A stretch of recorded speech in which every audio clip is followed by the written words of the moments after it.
निहार बनते तो लयदार बने बबुआ हो। अब देखो तनी अलग वैरायटी को मान के जाओ। पिया प्रदेश बने घर में घर में गाड़ी तरसो तारी तड़पो तारी आ कह तारी कि चढ़ल जवानी के मरल पानी। एक जीवन साहब दुकान में सामान कई किस्म के रखल जाला जे जौने चीज कीने उहे भेटा जाए। बाबा चुटकीला कनी हो तो चुटकीलो के जवाब दिहल जाए तो कहिए देता नहीं बबुआ। यही तरी बाबा के 5-6 गो लड़का हो गइल बने पेट ले ना ना मुड़ी ले सब कथि ले बोल बने। प्रभुनाथ बाबा के 4-5 गो लड़का हो गइल बने आ जान ले कि मेहरारू रोज खिसियाए ना हमारा ऑपरेशन कराइबो ना ऑपरेशन कराइबो अपने गीत को नहीं गावता रह अपने माजा मारता रह हमरा के सजा देता रह। अब मेहरारू के डटला से तंग हो गए प्रभुनाथ बाबा डॉक्टर साहब के यहाँ चल गए। डॉक्टर साहब ने कहले कि डॉक्टर साहब जब जाते तो रोज मेहरारू डांटे लगती है। कहले कि वो काहे काटी तो 6-7 को लड़का फैका हो गई बड़ा सो 6-7 को लड़का फैका हो गई बड़ा सो आ जब हम जाते तो डांटती है ऑपरेशन करावे खातिर। डॉक्टरों साहब बड़ी होशियार रहले। डॉक्टर साहब कहले कि मेहरारू के का ऑपरेशन कराओगे फिर में पड़ल बड़े ए बाबा ना तू अपन ऑपरेशन करा लेबो अपन ऑपरेशन करेबो तो 5000 रुपया मिली। अब तो बाबा ब्राह्मण जा जानते बनी रौरा जन खिसी प्रभुनाथ बाबा लोभी हवे अब 5000 के फेरा में पड़ गइले। कहले कि ठीक है बात अब हमारे ऑपरेशन कर दो। अब डॉक्टर साहब ऑपरेशन कक्ष में ले जाके अब प्रभुनाथ बाबा के ऑपरेशन कर के 1 महीना के सुई दवाई दे के कहले कि जाई दवाई के खाई आ 6 महीना पर मुंह देखाई एकरा बीच जन कुछ कर।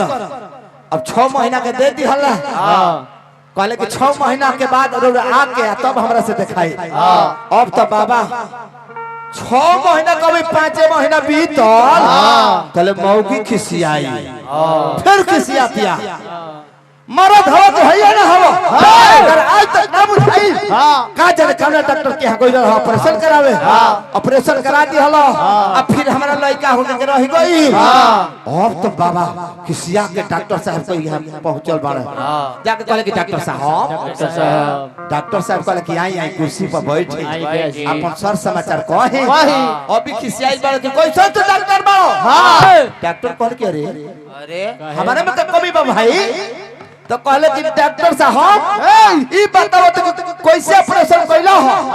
अब डॉक्टर कहले कि हम तो तार के ठीके से ऑपरेशन कोई नहीं हो हम तार के ठीके से कोई नहीं हो दिक्कत का बा। कहले कि जब तू बढ़िया से ऑपरेशन कइला हो हमरा मेहरारू के कैसे लइका हो के रह गई। डॉक्टर साहब कहले कि पागल नहीं ना है पागल नानू हवो हम तहार में ऑपरेशन कइले बन के पूरा तारा गांव जवर के ऑपरेशन कइले बा या तार चुटकीला के जवाब हो बाबुआ हो। अब तनी फास्ट में रहे कॉल चाहता हां मुखिया जी भाई चल कहेगा भाव लगा बाबू हो कि चढ़ल जवानी के उमरल पानी चढ़ल जवानी के उमरल पानी अबली रात गरम कोई दिन से राउंड में गीत कौन नहीं गाए ए राजा ठोपे ठोपे ठोपियाता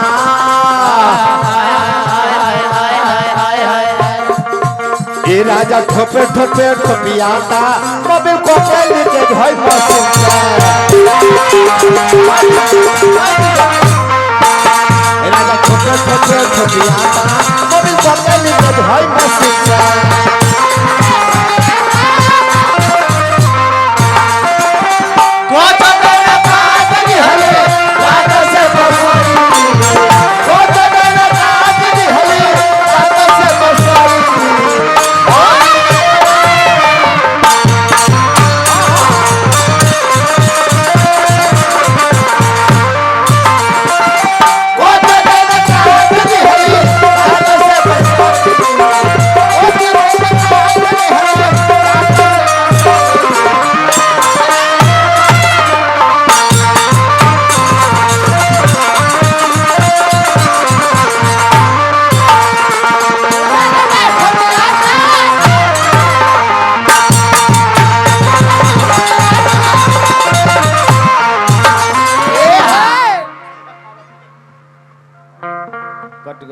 हेलो कहे के भाव बाबू हो कि 5 दिन बीतल नाही अरे हो खलो गवाना एकर में बिरहा कट लग जाए कहे के भाव बाका कि 5 दिन बीतल नाही हो खलो गवाना 5 दिन बीतल नाही हो खलो गवाना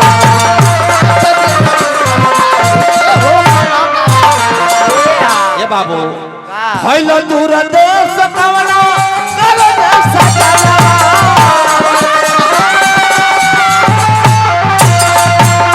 भइलो दूर देश कवना कलो देश कवना ई बात लाई कवना करो रुपया पैसा कमाए गइल बानी ओने कोइला पर बढ़ावो रखतनी आने मैं सोना लुटाता है दादा कह तरीका कि कोके बड़ी आई तो